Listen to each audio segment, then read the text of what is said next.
Hello,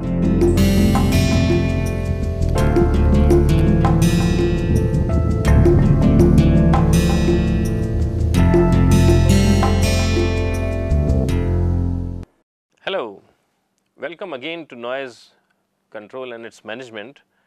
Today is the second day of this week, and what we plan to do today is introduce you to the concept of reverb time, because in a lot of cases this particular parameter, reverb time, if we manage it correctly, it makes things in a room more pleasant, and it also reduces the noise level in context of speech intelligibility. So what we will discuss today is reverb time.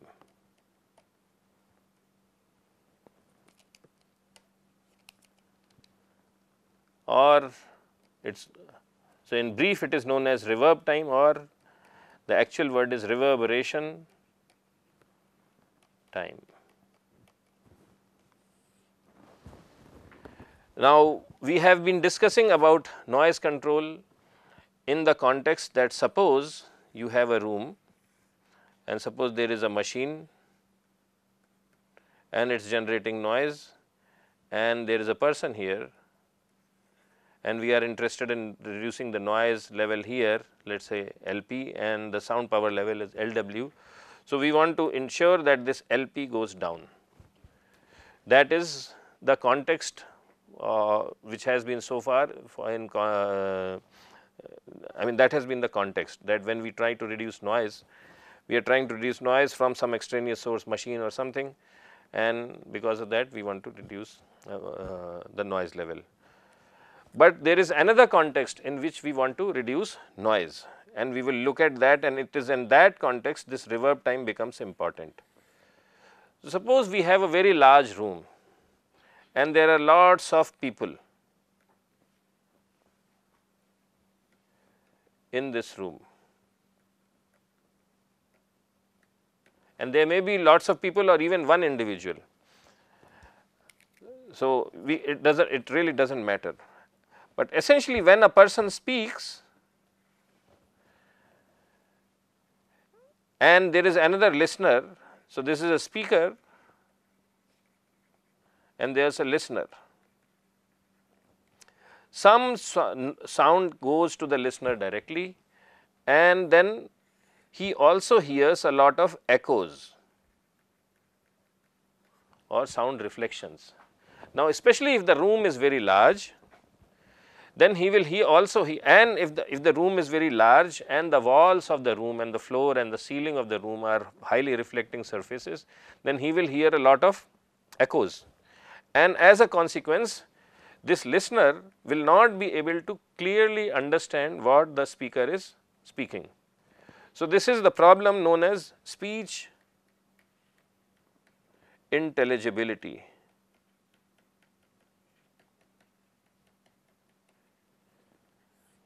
Here the speech of the speaker is not intelligible to the listener. So, we have a speech intelligibility problem, and the reason for that, as I mentioned earlier, is because of the presence of a lot of echoes. So, whenever the speaker listens, he listens to the direct sound a little earlier, and then while he is listening to the next word or the next letter, echoes of the earlier letters also come, and then he becomes confused as to what he is listening. So, we have to ensure that the role played by echoes in such rooms is less, because these echoes are also like noise. So, the first problem we will address is this type of a problem, where we have the problem of speech intelligibility, and in this case we have our goal will be to reduce, actually to control, and in a lot of cases it is to actually reduce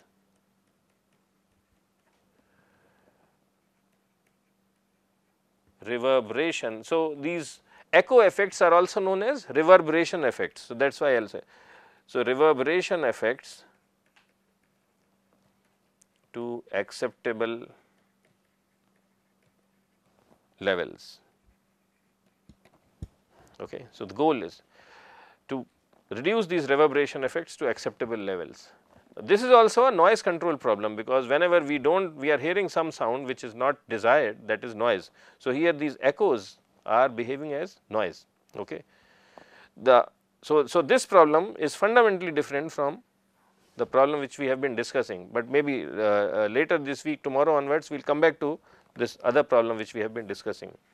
Okay. So this is the problem we are going to address. We have to control or reduce the effects of reverberations to acceptable levels, because if these reverberation effects become less, then the speaker will hear more direct sound, and as he or she hears more of direct sound and the ratio of echoes to direct sound is less, he will be able to clearly understand what is being said. And we encounter such problems in large rooms such as very large classrooms, auditoriums, conference rooms, gyms and places like that. Okay. So, to control this effect, there is a parameter known as reverb time.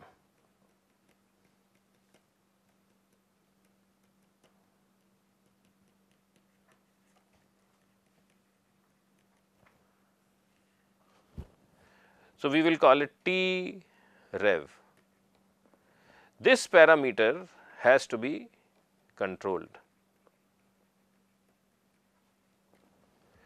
If this parameter, so what does this parameter mean? It means, so T rev, what is reverberation time? We will first define it. It is time taken by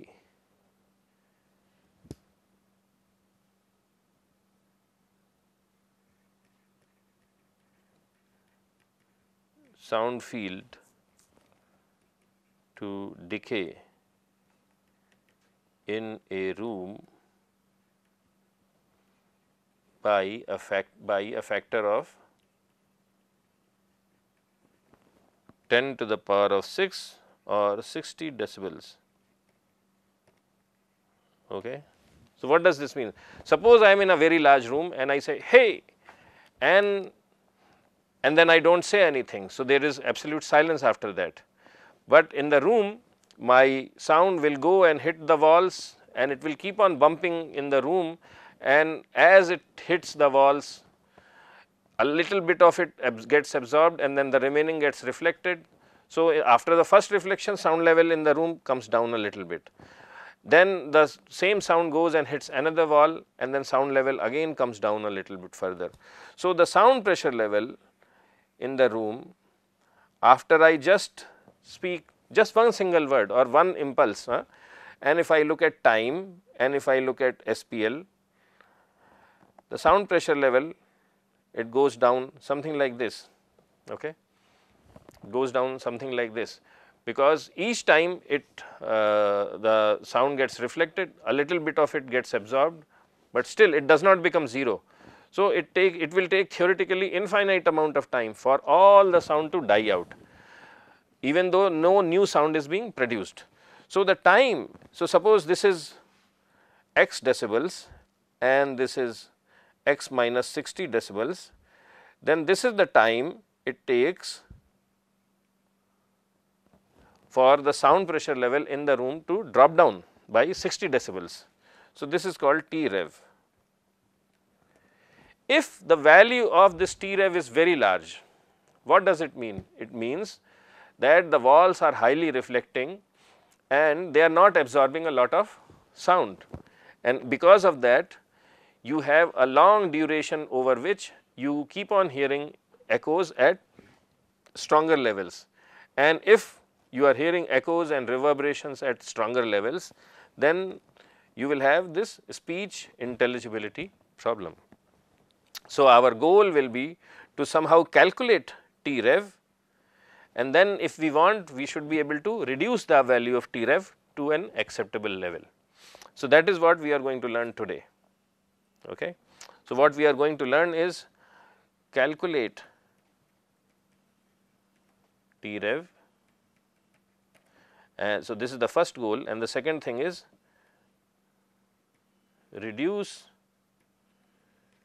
T rev if needed. Okay. And this is the first noise management problem we are going to address. T rev, and I am going to, so there is a person by the name of Sabin, and in late 19th century he actually developed a relation for reverberation time using a lot of statistics and empirical methods and of course basics of acoustics, so a mix of these. And based on his work, this is the relation he came up with. So it is 55.26 times V divided by C times A. Okay. And so this is known as Sabins formula. Here V is volume of room in cubic meters, or you can use cubic feet. You can use one of these. C is the speed of sound,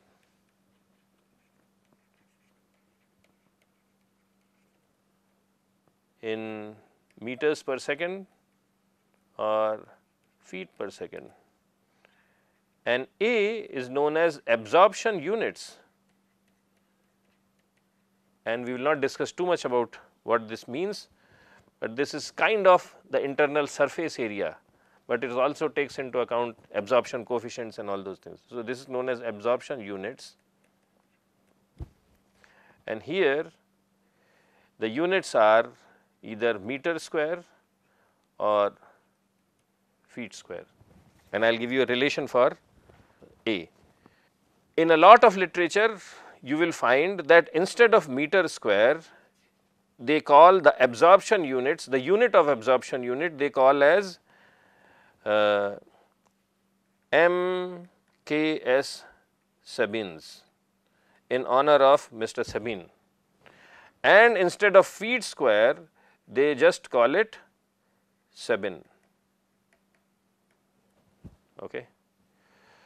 So, dimensionally it is meter square or feet square, but in honor of the person Sabin they either call it MKS Sabins or Sabins. So, you should be aware that this terminology is being used. Now, what is A? So, A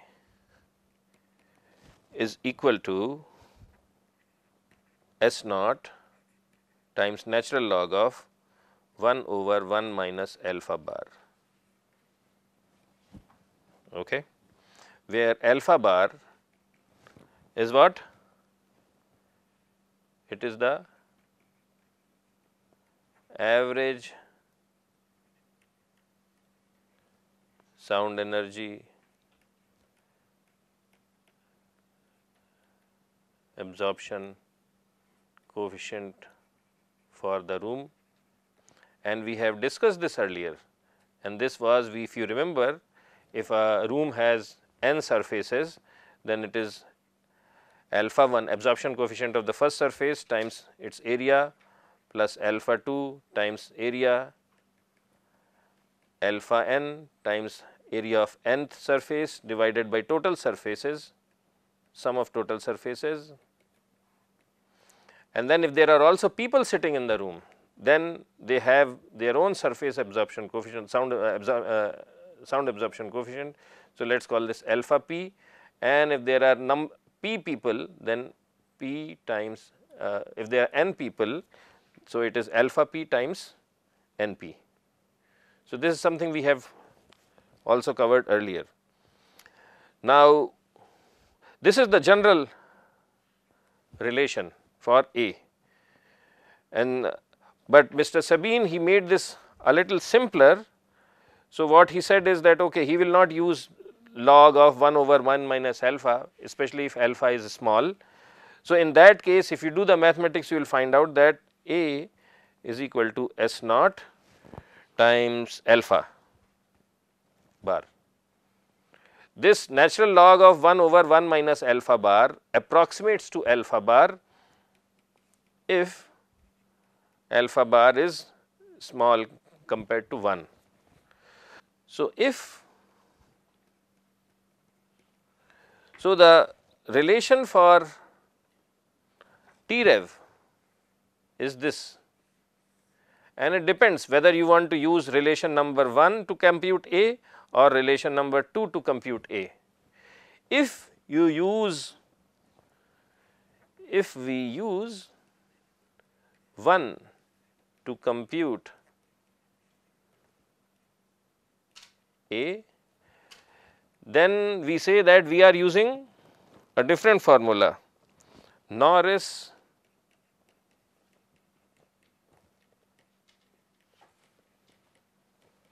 Norris-Eyring relation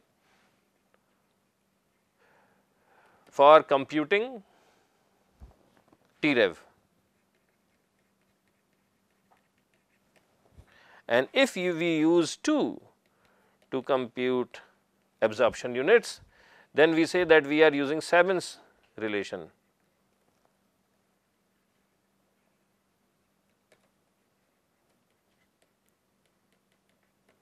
The relation is the same, but the definition of A changes. Okay. So, initially lot of people used to use this Sabins relation where they approximated natural log of 1 over 1 minus alpha bar as alpha bar, especially when computers were not much in vogue in early 20th century and things like that, but now there is no good reason why we cannot use a more accurate expression for computing A. So, whatever calculations we will do today, we will use this Norris-Eyring approach for computing reverberation time. Now, please remember that these alphas change with frequency. How much of an energy is absorbed by a material, it depends on which frequency is hitting it. Okay. So, reverberation time, this is important to remember, T rev is strongly dependent on frequency, because alpha bar depends on frequency. So, if you are computing the reverberation time, you should always remember that you are computing it for a particular frequency. So, this is the second thing. So, these are some of the important comments. So, this is comment number 1, comment number 2, and then I will make a third comment, and this is also very important. This definition of absorption units as given in 1 is good only if all walls of room have similar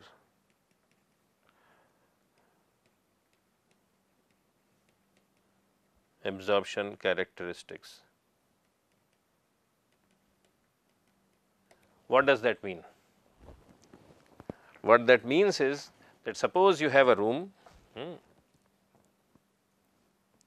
so I will explain that. Suppose you have a room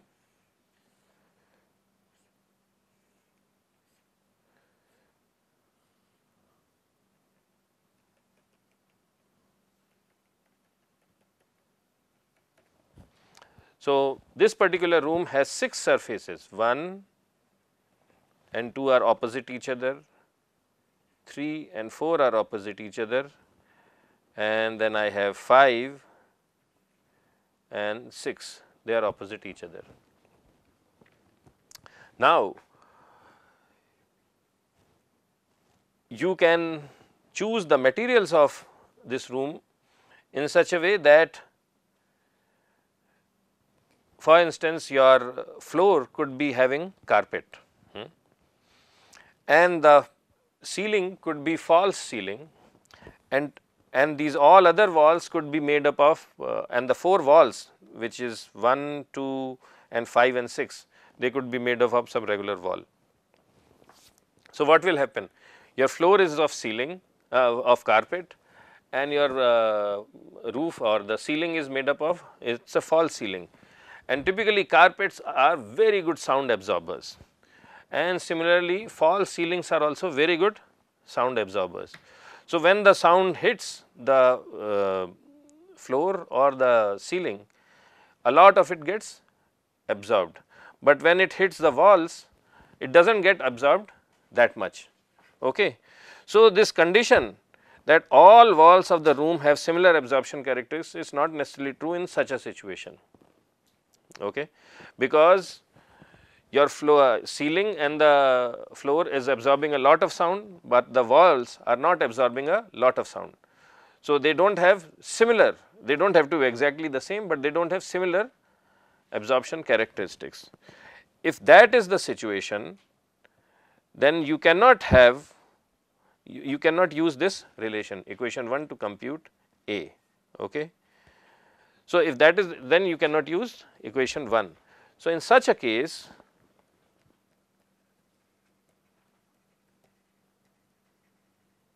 what do? We compute the value of A through a modified different relation. What is this relation? 1 over A equals 1 over S naught divided by multiplied by Sx divided by S naught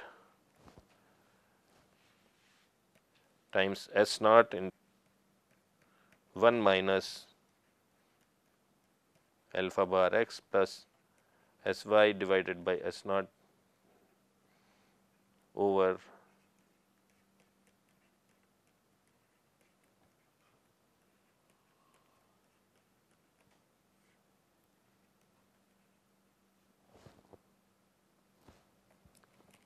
actually, excuse me, I should not have S naught here because I already have it outside. So, this is log of 1 minus alpha bar z. And what are the meanings of Sx, Sy, S? So, suppose you have a room and let us put a coordinate system here x, y, z. Then Sx is the total surface area in the x direction. So, that will be for, so you can compute Sx by 1 and 2. What will be the value for Sy? You can compute Sy by computing,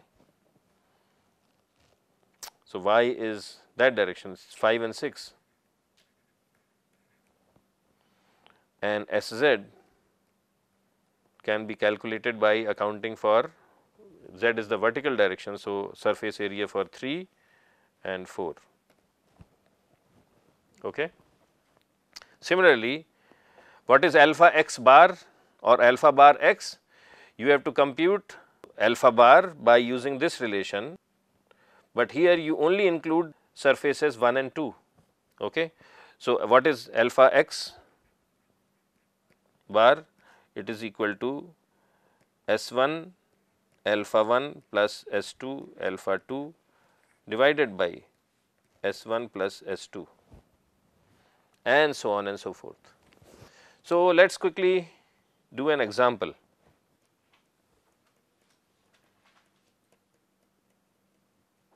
We will do an example. Let us say we have a room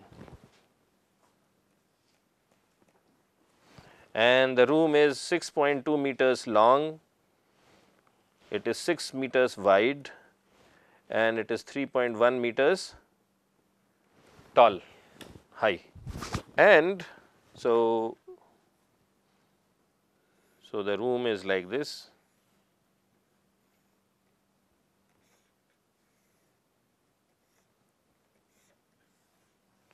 So, length is 6 meters 6.2, width is 6, height is 3.1. Okay. Then there is a door, and the door is in this side, and what are the dimensions of the door? The dimensions of the door are 1.2 times 2, 2.2. So, this is 2.2 and the width is 1.2 meters. And what we will also specify is the alphas for all these surfaces. So, alpha for all these, excuse me. So, we are going to make a small table alpha for walls, ceiling, floor and door. So, door is made up wood, and I will specify the values. So, walls are made up of some plaster, and at 500 hertz the values are 0.06, ceiling is 0.55, floor is 0.21 and door is 0.05. And there are 6 people in the room. So, this is at 500 hertz.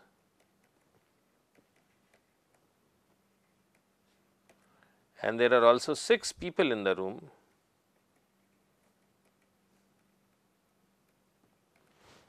Okay.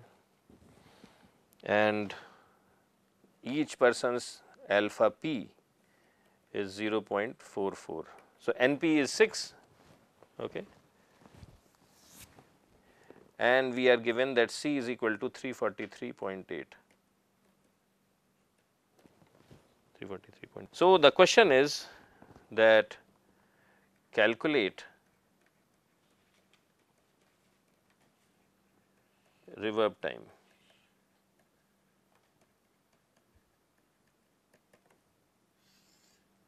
Calculate reverb time for the room.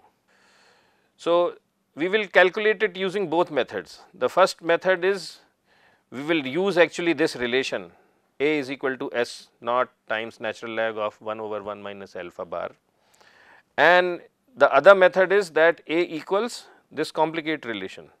Okay, this complicated relation. By the way, this this relation was given by a person known as Fitzroy. So, it is also known as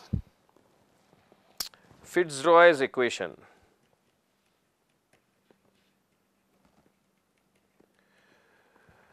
So, we will use Fitzroy's equation to compute A in one case and the other equation, this equation 1 in the other case, and using that then we will compute reverb time and see whether it makes a difference or not. Remember, this equation we have said to compute A will work only if all the walls, and by walls I mean all the reflected surfaces. Okay. So, it should be more accurate is all reflecting surfaces of the room have similar absorption characteristics. Look at this, the ceiling and the floor have a very high alpha, but all the 4 walls including the door have 0.05 absorption coefficient, right. So, this directly tells you that the surfaces do not have similar absorption characteristics, and we will see whether this makes a difference or not. So, case 1, A is equal to S naught natural log of 1 over 1 minus alpha bar. Okay, this is the first one. So, first we will calculate A using this, and then in the second case we will do A is equal to, we will use that Fitzroy's equation. Okay.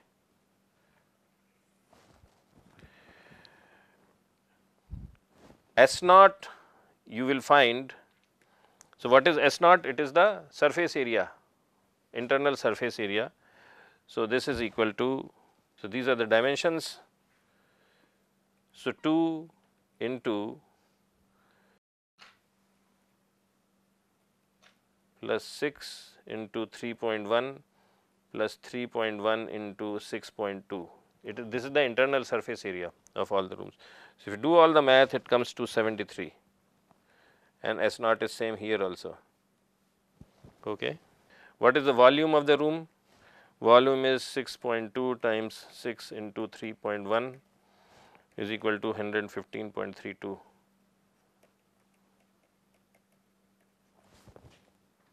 Okay. Now, we compute alpha bar in this case. So, alpha bar is, we have to look at every single area, multiply that by its absorption coefficient. So, oh, I am sorry, this number is 150.04. Okay. So, here we do